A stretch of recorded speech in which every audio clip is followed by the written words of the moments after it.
The stars looked cold above the frozen moon of Hylia 9.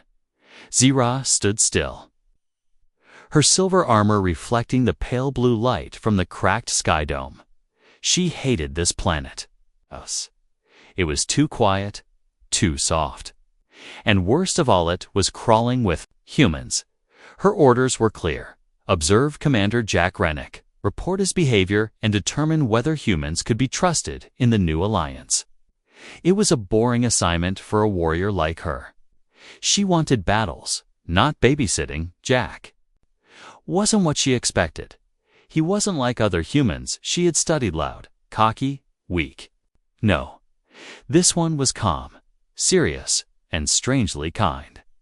Even when she insulted him, he didn't flinch when she called humans bone bags. He didn't react when she said, "Your species survives through luck, not strength." He just smiled slightly and returned to his work. The two of them were the only ones at Outpost 17, a small station meant to monitor space traffic. Most of the crew had left weeks ago due to solar flares. Zira had stayed because of her orders. Jack had stayed because... She didn't know why until the storm came. A meteor storm hit without warning. The comms went dark. The sky dome above cracked.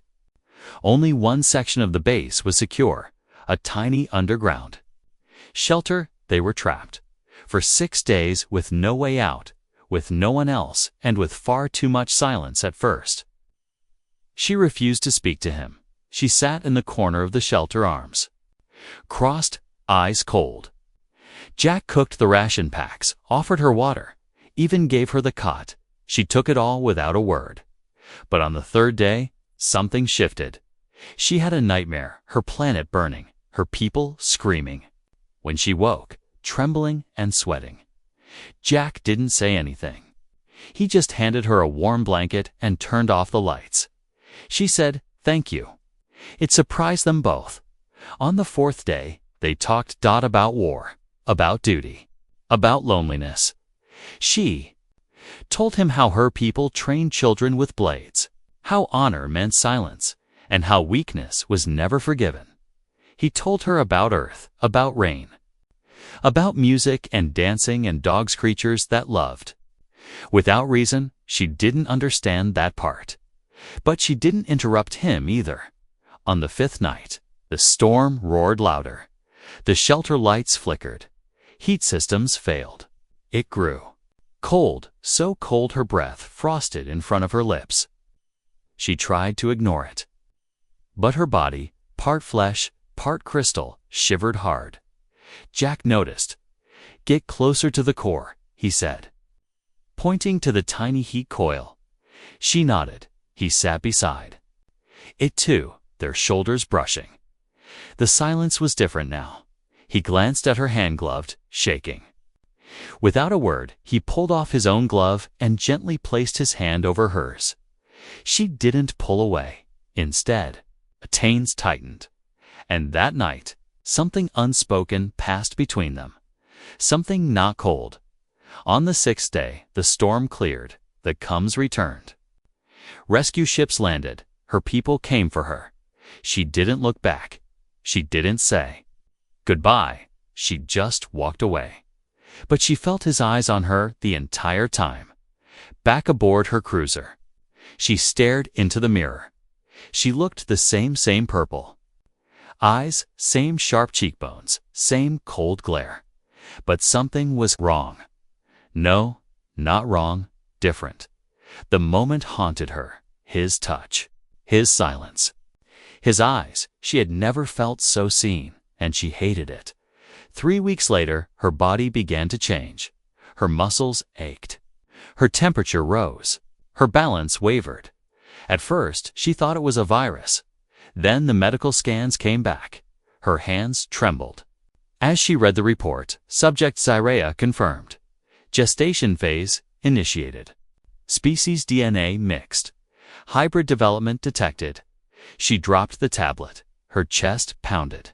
Her thoughts spiraled. It wasn't possible. Her kind didn't. Not with humans. Not with anyone. It had to be a mistake, but the truth glowed on the screen. In bright red letters, she was carrying a child.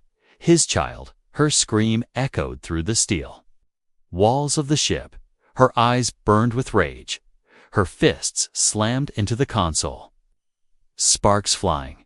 "You'll pay for this, human." The whisper turned to a roar. She didn't care if the crew heard. She didn't care if the ship shook. One thing was clear. She was going back, and this time, he wouldn't be met with silence. He'd be met with fire.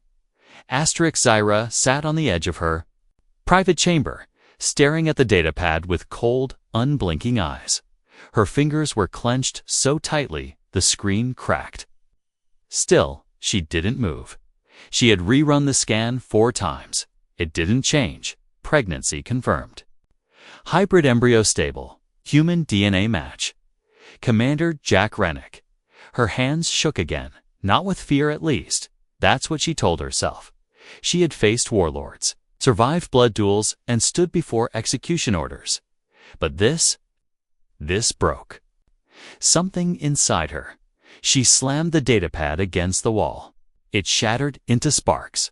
The door slid open with a soft hiss. Commander Zyria, a young medic, asked from the hallway. "Are you all right?" Her glare cut like a blade. "Leave, but your vitals, leave." The medic vanished. She stood alone in the silence. Except she wasn't alone, was she? Her hand moved slowly to her stomach. There was no movement. No sound. But she could feel something there. Deep inside her body, growing, changing her. Over the next 3 days, her symptoms grew stronger. She woke up sweating. Her body pulsed with strange heat. Her cravings twisted. She wanted earth food, sweet, soft things. She had mocked before. Her strength faded and returned in strange waves. One moment, she could lift a plasma cannon. The next, she could barely walk straight. Her heart raced whenever she heard his name. Jack Rennick, that human, that soft-spoken, kind-eyed, frustratingly calm. Man, she told herself it was manipulation. Maybe he tricked her. Maybe he used some human toxin, something in the air during the storm shelter. Maybe it was all planned. But another part of her quieter, more dangerous, remembered how she reached for him first. How his hand over hers didn't feel like control. It felt safe. She stood before the High Council on the capital moon of XEL-2. Armor was polished. Her eyes were hard.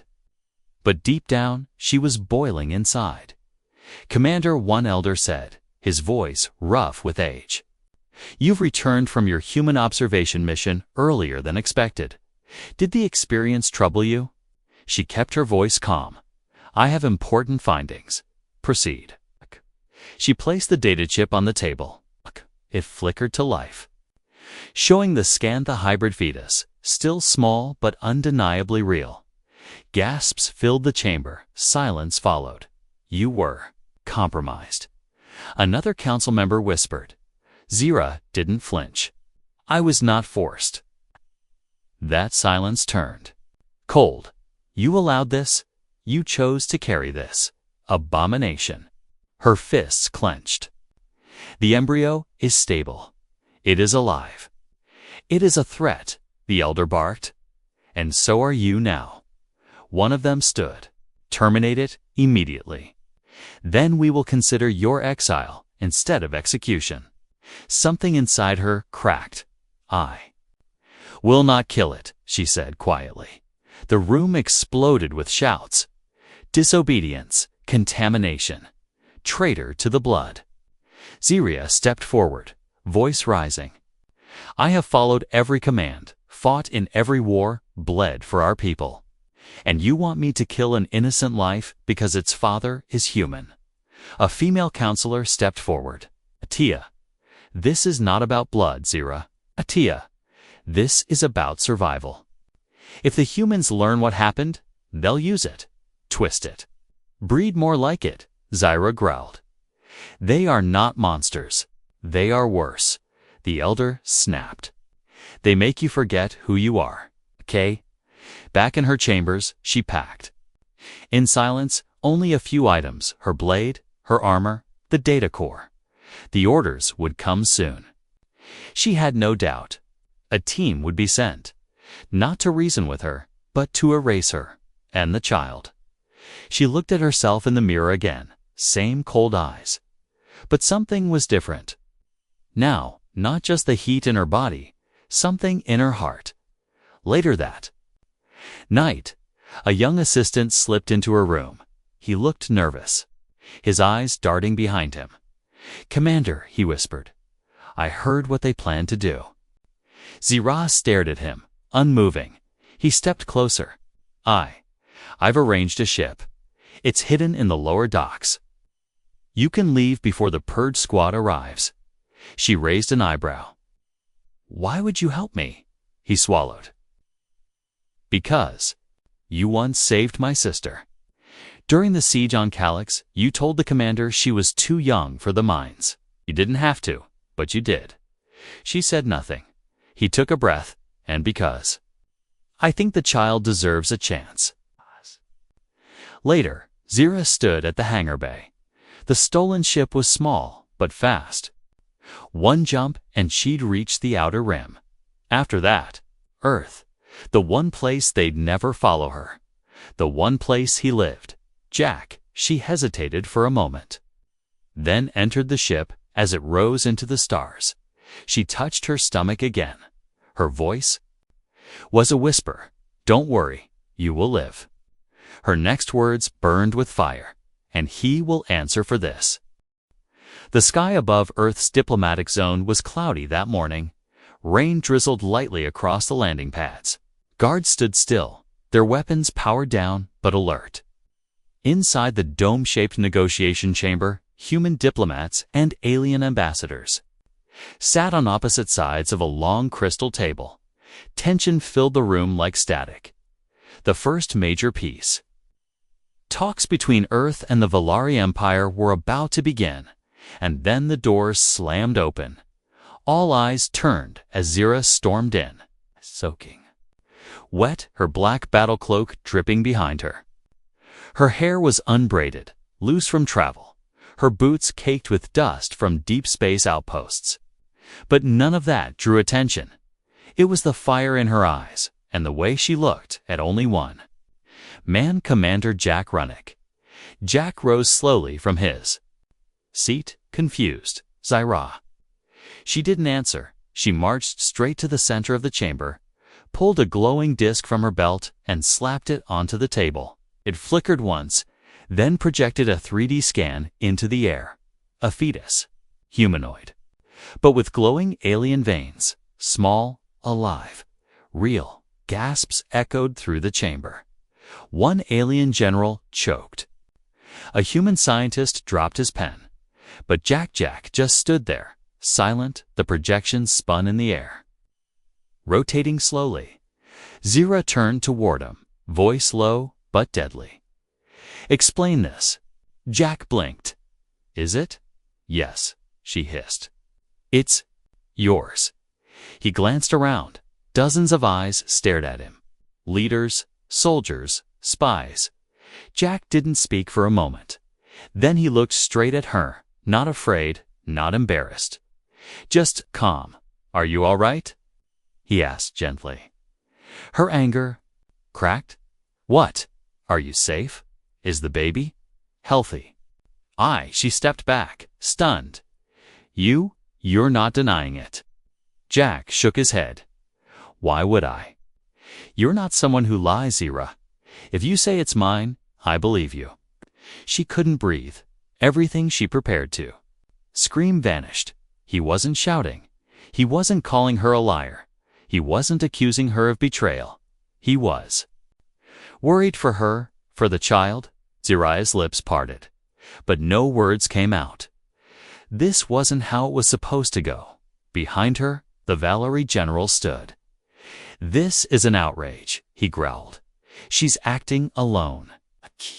This is not the will of our empire. She is one of your top commanders. The human ambassador snapped back. You sent her to Earth. She was compromised. She fell in love, a human scientist whispered. Zira turned sharply. No, I did not.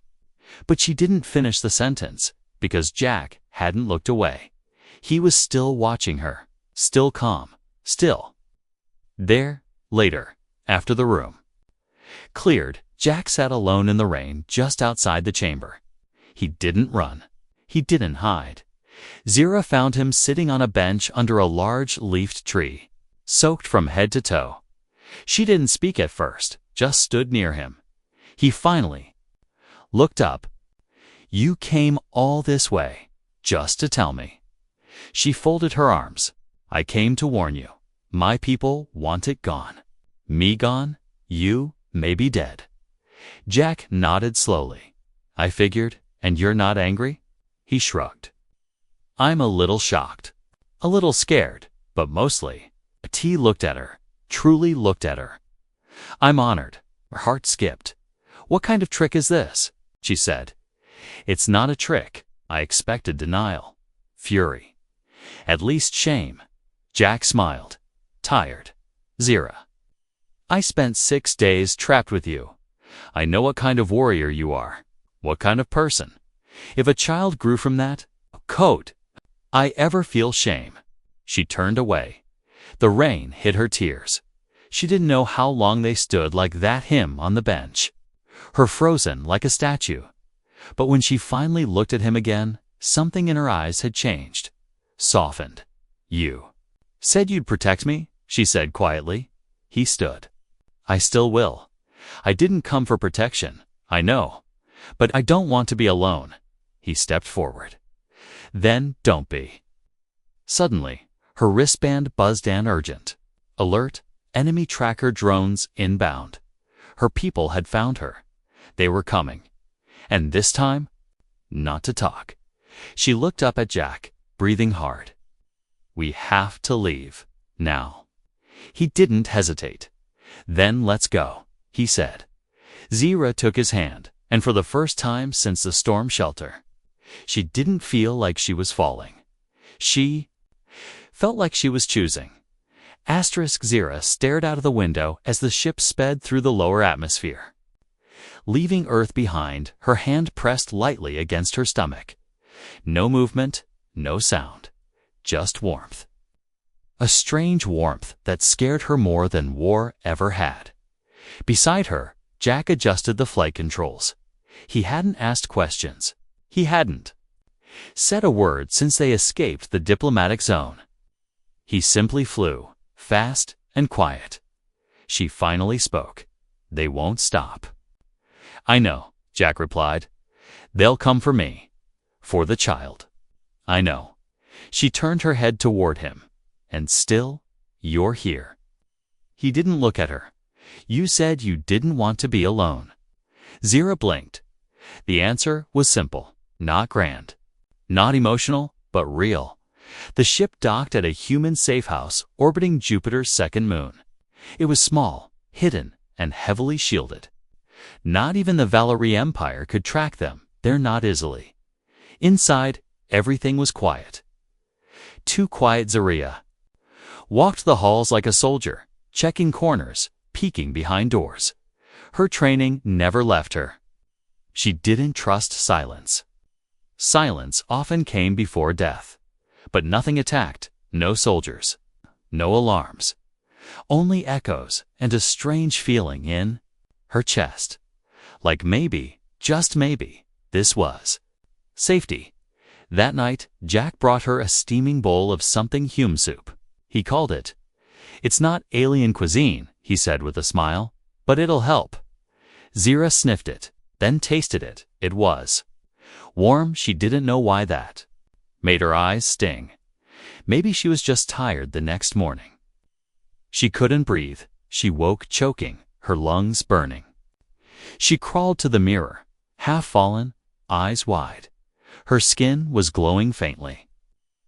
Faint lines like veins shone through her belly. Pulsing blue and silver dot, not normal. She gasped, then screamed. Jack ran in and caught her before she collapsed. Hey, I've got you. She gripped his arms, panic in her voice. It's changing me. I know, breathe, don't fight it. I don't know what it is. I don't know what's happening. He held her tight, steady, and slowly, the panic faded. Later, lying in the medical bay, she listened to the scan play in soft hums. Jack sat nearby, watching quietly as the AI doctor scanned her vitals. The voice came through, calm and cold. Fetal growth accelerated. Hybrid DNA structure adapting to both hosts. No sign of rejection. Vital signs stable. Zyra stared at the ceiling. So, it's real. Jack nodded. It's alive. She turned toward him. And not dangerous. He met her eyes. No. More dangerous than you or me. She laughed, short, dry. You still trust me, even after I threatened to kill you. You never did. I wanted to, but you didn't. Later that day, Jack received an encrypted message. It was short, no name. No source. Just a single line. The Empire knows. They're coming. Burn everything. Jack showed it to Zyra. She didn't flinch. They won't stop until they erase all proof. That means me. That means the baby. He asked quietly, do you still want to keep it? She turned her back to him for a long time. She didn't answer. Then she spoke, voice tight. I wanted to destroy it at first. I was ashamed, angry. I felt like something was stolen from me. She looked over her shoulder. But now when I sleep, I hear something. A heartbeat. Not mine, not yours. Something new. Something that wants to live. Jack didn't move. She continued. My people believe strength is in blood. In war. But what if strength is in choosing? In creating? She placed a hand on her stomach. I choose it now. But her people had already chosen death. The Empire sent a shadow unit, silent, ruthless, invisible to most scans. Their mission? Recover Zyra's body. Eliminate the human. Erase the child. The safe house was no longer safe. They had ours. Jack and Zyra prepared in silence. He loaded weapons. She checked the ship's shields. He looked at her once, just once, when she paused to catch her breath. You don't have to fight, he said. Zyra snorted. You think I've changed that much? I think you've changed more than you know. She gave a bitter smile. Maybe, but one thing hasn't changed. What's that?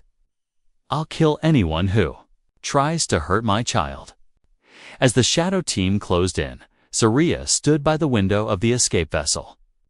Her armor gleaming, her blade ready. Behind her, Jack powered up the engines. The last thing she saw before the ship launched into the stars was the dark swarm of incoming fighters breaking through. Jupiter's clouds like a silent storm. They were coming for blood. But Zyra was ready. This time, she wasn't running. This time, she was protecting. The ship rocked as it broke into hyperspeed. Zyra sat strapped in the co-pilot seat, breathing heavily, hands still shaking from the battle that didn't happen yet. The Empire's shadow team was close. Too close. But not fast enough. They had escaped. For now, Jack sat beside her, silent. Focused on the readings. She didn't thank him. She didn't speak. But she didn't let go of the edge of his sleeve either. 3 hours later, the ship dropped out of hyperspace near a rogue planeta. Hidden human colony known only to a few ex-soldiers and smugglers. It wasn't on the charts. No one came here unless they had a reason. Jack had one. The people here owed him favors. War favors. Blood favors. The landing was rough but quiet. As they stepped out, dust and cold wind hit their faces. Zyra blinked. At the pale green sky, the cracked soil beneath her boots. This place is dead. Jack shook his head. Not dead, just forgotten. She looked at the distant shapes moving near the rocks. Old machines, solar tents, kids running barefoot. A new kind of life. Hidden, simple, safe. An old man approached, leaning on a staff beard. Like wire, one eye missing. Didn't think I'd see your face again, Jack. Didn't think I'd need you again, Rec. The man looked past him to Zariah. She stood tall, proud, one hand on her belly, the other never far from her blade. Rec. Raised an eyebrow. This her. Jack nodded. And that? He gestured to her stomach. Jack's answer was simple. Ours. Rex scratched his chin. Well, damn. Inside the metal shelter, the lights flickered and the floors creaked. But there was food. Heat, blankets. Water. Ziria sat at the corner of the room, barely touching her soup. Her eyes wandered. Her senses stayed sharp, but her shoulders had relaxed for the first time in days. She didn't feel hunted. A girl about 7 years old walked up to her. She had no fear in her eyes. Are you a warrior? The girl asked. Zira blinked. Yes. Are you going to protect your baby? Zira hesitated, then nodded. With my life. The girl grinned and ran off. Jack saw something on Zira's face he had never seen before. A crack in the armor. That night, Zira sat near the fire pit, staring into the flames. Jack sat beside her. You've changed, he said. She didn't. Look at him, I've adapted. That's not the same. She turned. You don't know me, Jack. I shared a shelter with you. That counts. She smirked. 6 days doesn't mean you understand who I am. Maybe not, he said softly, but I know who you're becoming. She was quiet. Then she whispered, I thought I'd kill you when I saw you again. I know, and yet you didn't. She looked into the fire. I should have. But you didn't, he said again. Her voice cracked. Why didn't I? Jack reached over, gently taking her hand. 'Cause the strongest part of you doesn't want to destroy. She pulled her hand away, but not harshly, and not before letting it linger. Later that night, screams woke the shelter. Zariah leaped up, blade in hand, its heart pounding. But it wasn't an attack, it was a woman in labor. The baby was coming too fast. The healer too old, and the mother too weak. The room filled with panic. Jack tried to help, but was pushed aside. Zira didn't hesitate. She stepped in, calm but fierce. Clear the table. Get water. Silence. Even the humans obeyed her. She had seen births during war. Alien, bloody, messy. This was no different. She took the woman's hand, whispered calm words, gave orders like a commander.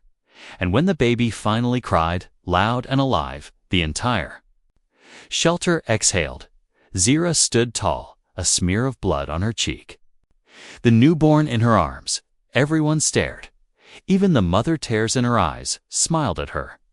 You saved her, she whispered. Zariah didn't answer. She just looked at the baby and felt something change inside her. Hours later, she sat in silence. Again, but this time, she looked different, softer, stronger. Jack sat beside her. You didn't have to do that. I know. You didn't flinch. I don't flinch. He smiled. You'd make a good mother. She didn't smile back, but she didn't disagree either. Her hand went to her belly. The child inside. Her kicked just once. Her eyes widened. She looked at Jack. His smile vanished. Was that? She nodded slowly. He's real, she whispered. Jack asked. She nodded again, eyes still wide. Then she stood, straightened her back, took a deep breath. I'm ready for what? To stop running. Asterisk, the alarm started at dawn. Red lights flashed across the safe house. People screamed. Dust shook from the ceiling. Jack ran into the corridor. shirt, half-buttoned, holding a blaster in one hand. Zira was already armored, blade at her hip. Eyes cold again, but her other hand was still resting protectively on her stomach. "They found us," Jack said. Zira nodded. "I know." Outside, dark ships tore through the atmosphere, Valerie shadow hunters, not scouts, killers, silent, fast. Ruthless, they didn't come to take prisoners. She said quietly. Jack checked the old ship's engines. "We don't have the fuel to jump twice." "Then one jump will have to be enough." He looked at her. "Where?" She stared at the console, then answered, "To the world I feared most." They launched under fire. Flames and smoke burst around them as the safe house was torn apart. Children screamed. Soldiers fired from rooftops. But the attackers weren't aiming at the humans. They were aiming at Zira. She sat silently in the co-pilot seat, eyes forward, expression hard. Inside, her heart pounded, not for herself, for the tiny heartbeat inside her. They jumped just in time. The stars bent around them, swallowed them whole. And then, silence. They landed on an abandoned Valari moon base, classified long ago, now forgotten. Zira had memorized its location as a child. It was a place where young warriors once trained in secret. No one else would remember it, but she did. They stepped into the ruins. Lights flickering from backup power, walls still covered in old battle. Quotes, "Pain is purity. Silence is stronger than sound." Zira looked away from them. Jack followed close behind. "This place gives me the creeps," he said. She glanced at him. "Good. That means it's working." They set up a small camp in the control room. Jack activated the shield systems. Zira. Search the data files, anything she could use to scan the baby's growth. When the old scanner finally powered on, she held her breath. Fetal condition, strong. Development, near final stage. Zira turned pale. "He's almost ready." Jack stared at her. "That fast? My kind develop in half the time." She took a deep breath. "I thought we had months. We only have days." They sat near a broken observation window later that night. The stars outside looked close to close. Zira leaned against the cold metal wall, her hand resting on her stomach again. "I once dreamed of dying in battle," she whispered. "My name carved in stone. A warrior's death." Jack didn't interrupt, but now she trailed off. Jack waited. "I want to live," she said finally. "Not for me, for him." Jack smiled. "That's the most human thing you've ever said." She frowned. "Don't insult me." He laughed, too late. Suddenly, the old radar screen blinked red. One ship. No ID, no signal, just a shadow. "They found us again," Jack muttered. Zirei stood fast. "We fight." "No," Jack said. "We run. You saw what happened last time. There's no second jump. There is if we make one last deal." She narrowed her eyes. "With who?" He sighed. "An old friend, or maybe an enemy, depends on his mood." They flew fast, dodging meteors, dancing through dark space. The hunter ship stayed behind them, silent and steady. Not attacking, just following. Zira finally snapped. "There. Hurting us, not chasing." Jack nodded. "Yeah. They want us to lead them somewhere." She hissed. "Then let's take them somewhere they won't come back from." The last jump was rough. Fuel. Gauges screamed. Panels sparked. The engine coughed like a dying animal. But they made it to a dark system filled with wrecked ships. Shattered moons, floating junk, the graveyard belt. A lawless zone. No empire, no earth laws, no mercy. Zira looked out the window. "This is your brilliant idea?"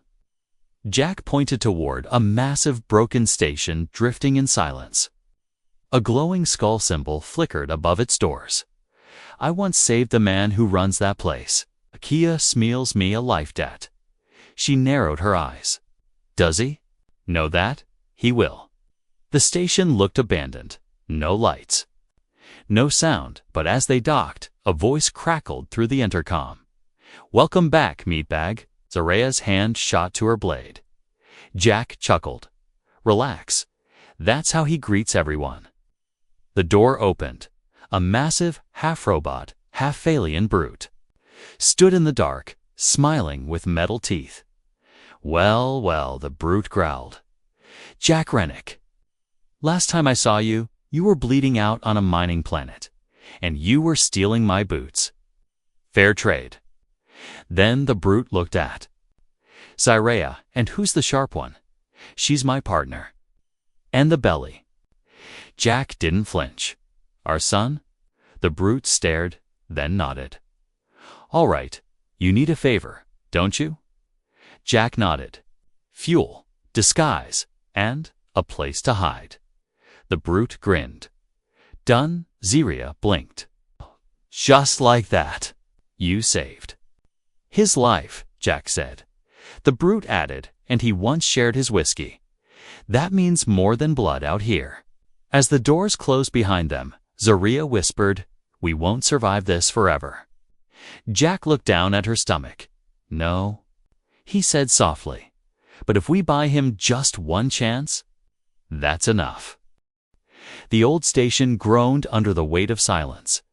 Dust floated in the air like slow-moving ghosts. Machines hummed. Shadows shifted behind walls. Yet deep in the underground bunker, life was beginning. Zaraya lay on a cold metal bed, sweat on. Her brow, hands gripping the edge. She didn't scream. Valerie women didn't scream. But her jaw clenched so hard, it might have cracked. Jack was beside her, holding her hand, whispering gently, You're doing great. Just breathe. She didn't reply. She was too busy surviving the most painful thing she'd ever felt. Worse than wounds. Worse than blades. This was raw. This was real. And it was hers. The hybrid child was born just before dawn. The lights in the bunker flickered. The air itself seemed to pause. Then came a sound that shook Zaraya to her core. A cry, small, high-pitched. Alive, she turned her head, body weak, vision blurry. Jack stood there, holding the child half-wrapped in soft cloth, skin pale gold, glowing blue veins across tiny arms. The baby's eyes were large, bright, violet-like Zaraya's, but with soft brown flecks like Jack's. Jack's hands trembled, but his voice was steady. He's perfect. Zaraya blinked away tears. Let me see him. Jack placed the baby in her arms. For a second, she hesitated, afraid. But the moment the child touched her chest, he calmed. So did she. Zaraya had fought all her life, for a banner, for a bloodline, for pride. But this was the first thing she ever fought for, with love, outside the station. The sky turned red. The Empire had followed them. The brute, Jack's old friend, burst into the room. They're here. 5 ships, stealth class. They'll break through in minutes. Jack stood fast. We hold them off. Buy her time. Zaraya tried to sit up. I fight too. No, Jack said firmly. You protect him now. That's your job. She wanted to argue, but one look at the baby in her arms silenced her. Jack kissed her forehead. Whatever happens, he lives. The battle was chaos. Explosions shook the walls. Metal screamed. Fighters launched into the sky. Jack led the defense-sold mercenaries, ex-smugglers, and forgotten war machines answering his call. He moved like firefast.com, deadly, but they were outnumbered, outgunned, and time was running out.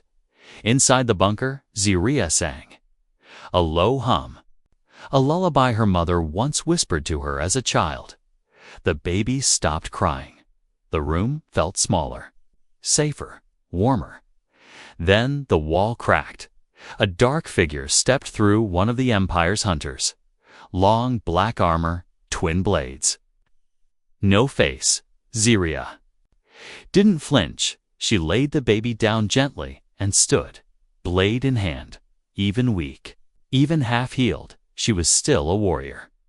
The hunter rushed her. Steel met steel, sparks flew. But this time, she wasn't fighting for glory. She was fighting for a son, and that made her stronger than she'd ever been. Jack returned minutes later, bleeding from his shoulder. The hunter was gone dead at Ziria's feet. Jack looked at her with awe. Remind me never to argue with you again. She didn't smile, but she nodded. Then came the final blow. The Empire's command ship breached orbit.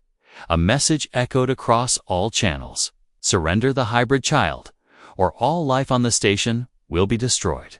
Zira looked at Jack. Jack looked at their son. Then he pressed a small key into her hand. "What is this?" he whispered. "A stasis pod. One jump, one time. Takes you to the outer rim. The coordinates are locked. It's a hidden sanctuary." Zira's eyes narrowed. "You're not coming." "I can't," he said. "I have to stay. Delay them." "No," she snapped. "We stay together." He smiled sadly. "If we do that, we all die." Ziria's hands shook. "You said you'd protect me." "I am." He kissed her, deep and full of everything he couldn't say. Then he placed the child in her arms. "Now go." The pod launched moments later. Zira sat inside, tears rolling silently as the stars blurred outside. She held her son close, his tiny heartbeat against her chest. She didn't know if Jack would survive. She didn't know what world waited ahead. But she knew one thing. This child would live. And one day, he would know everything about the war, about the love, about the human who gave up. Everything. Years passed on a peaceful green world far from the eyes of the Empire. A young boy ran through the grass, laughter in his voice. His eyes glowed violet and brown. Zira stood at the edge of the trees, watching him. He stopped, looking up. "Mother," he said, "who was my father?" Zira knelt beside him, placing a hand on his head. "Your father," she whispered, "was the bravest human I've ever known." She smiled, tears in her eyes. "And you are the reason I didn't kill him."